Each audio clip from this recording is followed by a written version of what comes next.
نگاہ عشق و مستی میں وہی اول وہی آخر، وہی قرآن وہی فرقان وہی یاسین وہی طٰہٰ۔ سرور کونین صلی اللہ علیہ وآلہ وسلم کے یوم ولادت پر قریہ قریہ روشن گھر، گلیاں، مساجد اور شاہراہیں چراغاں سے جگمگا اٹھیں۔ گنبد خضرا اور خانہ کعبہ کے ماڈل سبز جھنڈوں کی بہار، ہر سو درود و سلام کی صدائیں۔ نبی آخر الزمان صلی اللہ علیہ وآلہ وسلم کے ذکر کی محفلیں سج گئیں۔ عاشقان رسول کا والہانہ اظہار محبت، فضائیں ذکر مصطفیٰ صلی اللہ علیہ وآلہ وسلم سے معطر۔ آقا دو جہاں صلی اللہ علیہ وآلہ وسلم کی یوم ولادت پر ملک بھر میں جشن، شہر شہر جشن میلاد کی محافل، ریلیاں اور جلوس۔ کراچی، اسلام آباد، پشاور، کوئٹہ اور ملتان میں عقیدت کے رنگ نمایاں، گلیاں، محلے اور بازار روشنیوں سے جگمگا اٹھے۔ ہر جانب سبز جھنڈوں کی بہار، فضائیں درود و سلام سے گونج اٹھیں۔ جشن میلاد النبی صلی اللہ علیہ وآلہ وسلم کی آمد، لاہور میں بھی چراغاں، گلیاں، بازار اور مساجد برقی قمقموں سے جگمگا اٹھیں۔ ٹاؤن ہال سمیت اہم عمارتیں اور گرین بیلٹس بھی روشنیوں سے روشن۔ ماڈل ٹاؤن میں مشعل بردار جلوس نکالا گیا۔ جلوس میں خوبصورت بگھیوں اور اونٹوں کو لایا گیا۔ مصطفیٰ جان رحمت صلی اللہ علیہ وآلہ وسلم پر لاکھوں سلام۔ جشن ولادت کی خوشیاں 24 نیوز کے ساتھ۔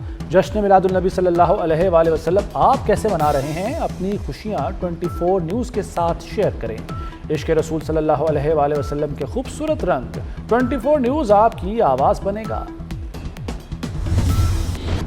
دنیا کے مختلف ممالک میں جشن میلاد النبی صلی اللہ علیہ وآلہ وسلم کی خوشیاں۔ مشرق وسطیٰ میں ہر طرف سبز پرچموں کی بہار، فضائیں درود و سلام سے گونج اٹھیں۔ یمن کے دارالحکومت صنعاء میں جشن میلاد کی خصوصی محافل اور تقریبات۔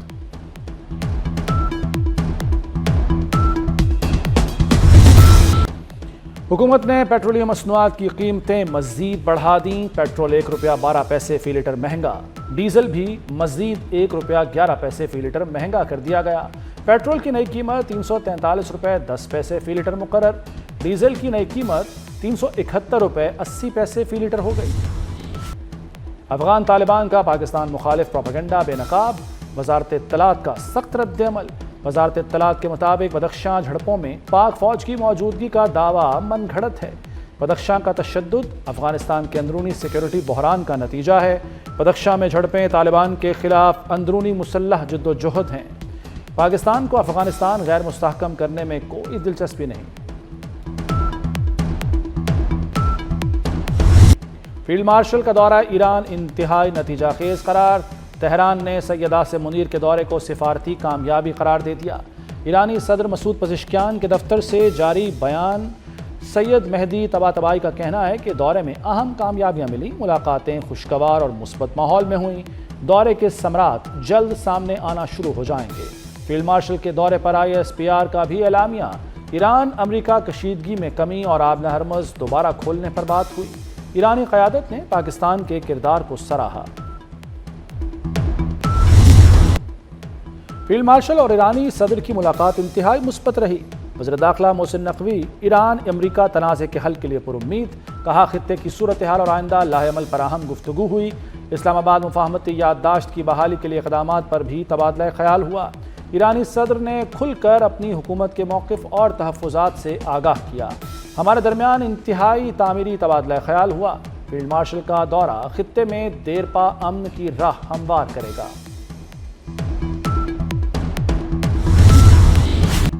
ایران فوجیوں کو تنخواہ نہیں دے پا رہا، امریکی صدر ڈونلڈ ٹرمپ کا دعویٰ۔ کہا یہ انتہائی سنگین انسانی بحران ہے۔ ایران ناکام ہوتی ہوئی ریاست ہے، احتجاج نہ کرنے والوں کو بھی مارا گیا۔ یہ سب کچھ اب رکنا چاہیے۔ وزیر داخلہ محسن نقوی سے امریکی سفیر نیٹلی بیکر کی ملاقات، خطے کے امن و استحکام پر تبادلہ خیال۔ امریکی سفیر نے فیلڈ مارشل سید عاصم منیر کے سفارتی کردار کو سراہا۔ پاک امریکہ تعاون بڑھانے، منظم جرائم اور منشیات کی روک تھام پر اتفاق۔ انسانی اسمگلنگ کے خلاف پاک امریکہ تعاون مزید بڑھانے کا فیصلہ۔ ایران کے خلاف حملے بند نہیں ہوں گے، امریکی وزیر جنگ پیٹ ہیگزت کی دھمکی۔ کہا ضرورت پڑی تو مزید کارروائیاں کریں گے۔ ایران معاشی دباؤ برداشت نہیں کر سکتا، ایرانی معیشت زوال کا شکار ہے۔ ایران کے پاس واحد راستہ مذاکرات ہیں۔ پیٹ ہیگزت نے آبنہ ہرمز پر کنٹرول اور تیل کی ترسیل کا دعویٰ بھی کر دیا۔ ایران پر امریکہ کا نیا معاشی وار۔ امریکی وزیر خزانہ اسکاٹ بیسنٹ نے نئی پابندیوں کا اعلان کر دیا۔ کہا ایران سے لین دین پر پابندیاں لگیں گی۔ پابندیوں اور بحری محاصرے کے بعد نئی فوجی کارروائی کی ضرورت نہیں پڑے گی۔ امریکہ نے 3 ایرانی کمانڈروں کو مطلوب قرار دے دیا۔ معلومات دینے والے کو $1 کروڑ انعام ملے گا۔ احمد وحیدی، علی عبدالحی اور حمید رضا لشکریان مطلوب افراد میں شامل۔ اقتصادی پابندیاں نئی بات نہیں، اقتصادی حملے کا مقابلہ کریں گے۔ ایرانی وزیر معیشت علی مدنی زادے کا امریکہ کو پیغام۔ کہا پابندیوں پر پلاننگ کر رکھی ہے، جنگ میں عوام اور حکومت ایک ساتھ کھڑے رہے، معاشی جنگ میں بھی اتحاد برقرار رہے گا۔ ایران نے آبنہ ہرمز میں نگرانی اور پابندیاں مزید سخت کر دیں۔ آبنہ ہرمز سے گزرنے والے 45 آئل ٹینکرز بلیک لسٹ کر دیے۔ توہین عدالت درخواست پر سماعت 16 ستمبر کو ہوگی۔ جسٹس شاہد وحید بینچ کی سربراہی کریں گے۔ جسٹس نعیم اختر افغان اور جسٹس اشتیاق ابراہیم شامل۔ بانی کی صحت پر سیاست ہو رہی ہے، حکومت نے فیصلے پر عمل کیا ہے۔ شفا اسپتال میں رش کا فائدہ دہشت گرد یا مجرم اٹھا سکتے تھے۔ بانی کی پمز منتقلی کا فیصلہ ایڈمنسٹریٹو اتھارٹیز نے کیا۔ وزیراعظم کے مشیر رانا ثناء اللہ کی وضاحت۔ کہا شفا اسپتال میں بانی کو لے جانے سے امن و امان خراب ہونے کا خدشہ تھا۔ نون لیگ پیپلز پارٹی میں مفاہمت کی کوششیں تیز۔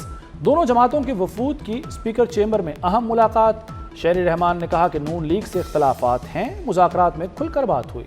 مذاکرات سے قبل محسن نقوی کی بھی اسپیکر ایاز صادق سے ملاقات۔ وزیر مملکت طلال چودھری بھی شریک ہوئے۔ ایاز صادق نون لیگ اور پیپلز پارٹی کے درمیان ثالث کا کردار ادا کر رہے ہیں۔ آزاد کشمیر اسمبلی کو نیا اسپیکر اور ڈپٹی اسپیکر مل گئے۔ چودھری طارق فاروق 32 ووٹ لے کر اسپیکر منتخب۔ احمد رضا قادری ڈپٹی اسپیکر بن گئے۔ نون لیگ 31 نشستوں کے ساتھ حکومت سازی کے قریب۔ شاہ غلام قادر وزارت عظمیٰ کے لیے بدستور مضبوط امیدوار۔ وزیر داخلہ محسن نقوی کا اسلام آباد میں ڈپلومیٹک انکلیو کا دورہ۔ ترقیاتی کاموں کا جائزہ۔ 4 دیواری اور چیک پوسٹ کی ری ماڈلنگ پر پیش رفت کا معائنہ کیا۔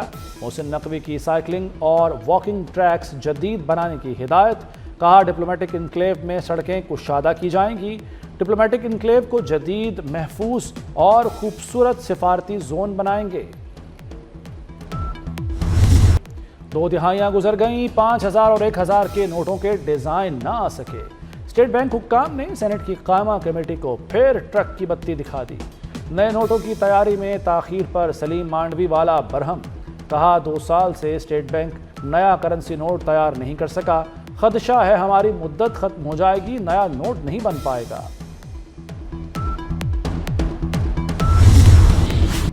وزیر اعلیٰ مریم نواز کا سرکاری دورہ چین۔ ارومچی ایئرپورٹ پر اعلیٰ چینی حکام نے استقبال کیا۔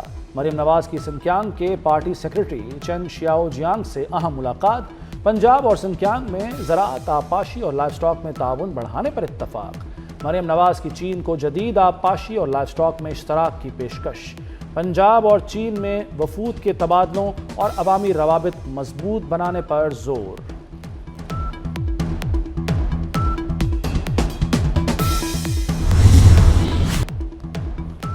گجرانوالہ میں 3 بچوں کی ماں کا لرزہ خیز قتل۔ نندوں نے بھابھی کو قابو کیا، نندوئی نے گلے پر چھری چلا دی۔ شدید زخمی خاتون اسپتال میں دم توڑ گئی۔ شوہر روزگار کے سلسلے میں دبئی میں مقیم ہے۔ مقتولہ کے قتل کا مقدمہ درج، پولیس نے واقعے کی تحقیقات شروع کر دی۔ ہری پور میں زیادتی کے بعد قتل ہونے والی ننھی آیت نور سپرد خاک۔ اہل خانہ دھاڑے مار کر روتے رہے۔ آیت نور قتل کیس میں 3 ملزم گرفتار، 2 کی تلاش جاری۔ مرکزی ملزم کا جرم کا اعتراف۔ ڈی پی او کے مطابق 200 سی سی ٹی وی فوٹیجز حاصل کی، 12 کارآمد ثابت ہوئیں۔ 5 سالہ آیت نور کی لاش 15 روز بعد ملی تھی۔ میر رضا علی قتل کیس، جسٹس عمر سیال کی سربراہی میں جوڈیشل کمیشن قائم۔ کمیشن واقعے کے ہر پہلو اور تحقیقات کی غیر جانبداری کا جائزہ لے گا۔ شواہد چھپانے یا رد و بدل اور سرکاری اہلکاروں کی غفلت کی بھی تحقیقات ہوں گی۔ تمام متعلقہ ادارے جوڈیشل کمیشن سے تعاون کے پابند ہوں گے۔ کمیشن 30 روز میں حتمی رپورٹ حکومت کو پیش کرے گا۔ کمیشن فورنزک تجزیے اور آئندہ قانونی کارروائی کی سفارشات بھی دے گا۔ نارووال میں ہراسگی کا شکار 17 سالہ لڑکی بس تلے آ کر جاں بحق۔ 3 اوباش لڑکوں کے تعاقب پر لڑکی گھبرا کر پیچھے ہٹی، بس کی زد میں آ گئی۔ تشویشناک حالت میں اسپتال منتقل کیا گیا، زخموں کی تاب نہ لاتے ہوئے دم توڑ گئی۔ تینوں اوباش نوجوان اور بس ڈرائیور موقع سے فرار، مقدمہ درج کر لیا گیا۔ 47 سال بعد شام کو بڑی سفارتی کامیابی، امریکہ نے دہشت گردی کی فہرست سے نکال دیا۔ شامی وزیر خارجہ نے فیصلے کو تاریخی قرار دے دیا، کہا یہ شام کے عوام کے لیے اہم دن ہے۔ شامی وزیر خارجہ کا شفافیت، احترام اور باہمی مفادات کے ساتھ آگے بڑھنے کا عزم۔